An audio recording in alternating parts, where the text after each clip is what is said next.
जय हिंद दोस्तों, आशा करते हैं आप लोग बहुत अच्छे होंगे। द परफेक्ट स्टडी में आप सभी लोगों का बहुत बहुत स्वागत है। आज के इस वीडियो में हम लोग Maharaja Suheldev state university Azamgarh B Ed third semester के कंप्लीट सिलेबस को समझेंगे कि टोटल कितने सब्जेक्ट आपको पढ़ने हैं और आपका एक्सटर्नल एग्जाम कितने सब्जेक्ट का होगा। और सबसे बड़ी बात जो आप सभी जानना चाहते हैं कि आपका ऑप्शनल सब्जेक्ट क्या होगा ग्रेजुएशन के आधार पर, उसकी भी चर्चा करेंगे हम अपने इस वीडियो में। तो पूरी बात को बहुत ही धैर्य बड़े तत्लीनता से देखेगा ताकि आपके सारे डाउट अच्छे से क्लियर हो जाएं। सबसे पहले हम आपको यह बता दें कि ये थर्ड सेमेस्टर का जो सिलेबस आपके साथ डिस्कस कर रहे हैं, ये 2025-27 बैच के लिए हम आपको बता रहे हैं। यानी अभी आपका जो बैच चल रहा है वो 2025-27 बैच चल रहा है, यदि आप 2025 में एडमिशन लिए हैं तो। ठीक है, अब सबसे पहले एक बार आप लोग ऑफिशियल सिलेबस देख लीजिए। अब ये थर्ड सेमेस्टर का ऑफिशियल सिलेबस है और इस सिलेबस के अकॉर्डिंग आप देखेंगे कि टोटल आपको जो एक्सटर्नल सब्जेक्ट के एग्जाम देने हैं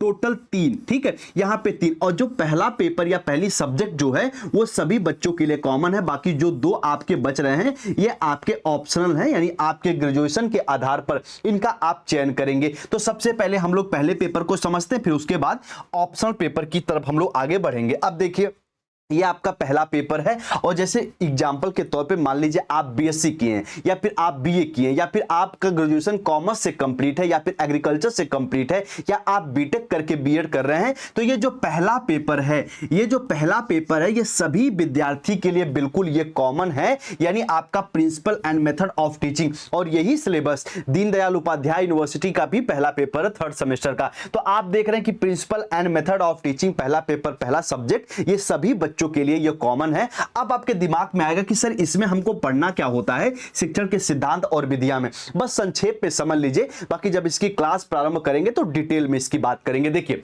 अब इस पेपर का नाम क्या है, तो आप कहेंगे सर शिक्षण के सिद्धांत और विधियां। शिक्षण के सिद्धांत और विधियां, तो पूरी तरीके से आपको पढ़ना होगा कॉन्सेप्ट ऑफ टीचिंग को, यानी कि शिक्षण के संप्रत्यय को, शिक्षण के संप्रत्यय के बारे में आपको डिटेल से समझना होगा। अब संप्रत्यय में इसका अर्थ, इसकी मीनिंग आ जाएगी और इसके स्तर, इसके लेवल, इसकी स्टेज, इसकी अवस्था भी आएगी। यानी शिक्षण की 3 प्रमुख अवस्थाएं, शिक्षण के 3 प्रमुख स्तर के बारे में पढ़ना होगा। और आपके एग्जाम में जो बार बार पूछता है शिक्षण के सिद्धांत, यानी इसके प्रिंसिपल आपको पढ़ने होंगे।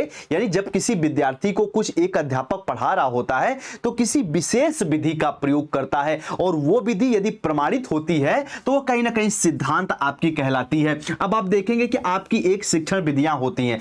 अब देखिए, जो बच्चे अगर थोड़ी सी शिक्षण विधियों से परिचित होंगे उनको पता होगा कि जो गणित पढ़ाने की अपनी अलग शिक्षण विधि होती, जैसे वहां पे हम आगमन निगमन विधि का प्रयोग करते हैं। लेकिन जैसे ही हम आ जाते हैं अपने सोशल साइंस पे, तो यहां पे ज्यादा से ज्यादा हम लोग व्याख्यान विधि के माध्यम से पढ़ाते हैं।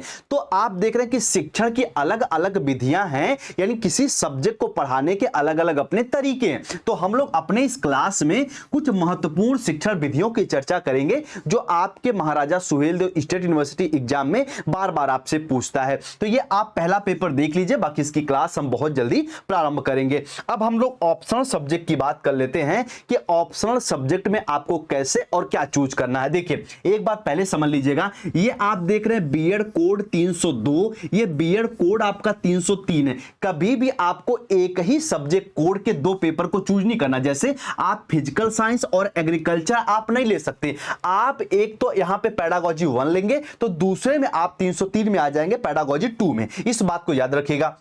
अब मान लीजिए आप बीएससी किए हैं और बीएससी भी आप मैथ एज ए सब्जेक्ट से, तब आपका एक तरीके से पेडागोजिकल सब्जेक्ट क्या होगा, अब इसको समझ लीजिएगा। तो यहां पे आप फिजिकल साइंस को चूज करेंगे और उसके साथ साथ यहां पे आप मैथ को एज ए मेन सब्जेक्ट आप लोग ले लेंगे। मैथ पेडागोजी, इसमें गुणा गणित भाग नहीं आपको पढ़ना है, बस इसमें प्रमुख रूप से आपको पढ़ लेना है कि मैथ पेडागोजी, यानी मैथ के अलग अलग कॉन्सेप्ट क्या होते हैं, इसकी विशेषताएं क्या होती हैं, इसमें कैसे कैसे नवाचार हुआ इत्यादि आपको पढ़ना रहता है।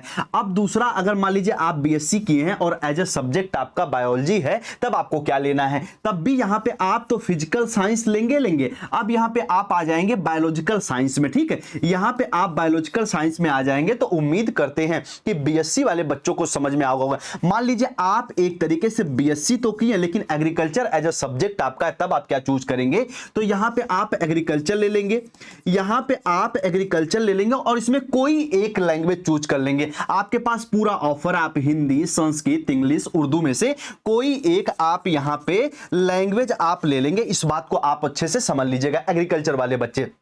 अब जो बीए वाले स्टूडेंट है वो लगातार पूछ रहे थे कि सर हम आर्ट साइड से हमारा ग्रेजुएशन कंप्लीट है तो हम क्या सब्जेक्ट चूज करें। मान लीजिए आपके ग्रेजुएशन में इनमें से कोई भी सब्जेक्ट हो सकता है, तब आपको यहां पे सोशल साइंस लेना, जो बीए वाले बच्चे हैं वो आपको यहां पे सोशल साइंस लेना है और उसके साथ साथ कोई एक लैंग्वेज यहां पे चूज कर लेनी है। यानी आपको यहां पे कोई एक यहां पे आपको लैंग्वेज चूज कर लेनी। इस बात को आप लोग अच्छे से याद रख लीजिएगा। जो बच्चे आर्ट साइड से या फिर जो बच्चे बीए किए हैं उनको सोशल साइंस और यहां पे कोई एक लैंग्वेज चूज कर लेना है। इस बात को आप याद रखिएगा। मान लीजिए आपका ग्रेजुएशन बीकॉम है, तब आप क्या चूज करेंगे, यहां पे आप कॉमर्स चूज करेंगे। अब ध्यान से सुन लीजिएगा, बार बार ये मत पूछेगा कि सर जी हम कॉमर्स किए हैं, हम सब बीकॉम है तो हम क्या चूज करें। तो आप देखिएगा ये कॉमर्स है और कॉमर्स के साथ साथ आप कोई एक लैंग्वेज चूज कर सकते हैं। इस बात को याद रखिएगा। मान लीजिए आपके ग्रेजुएशन में होम साइंस है तो क्या चूज करेंगे, तो होम साइंस के लिए पूरी तरीके से यहां पे आप देख लीजिए एक बार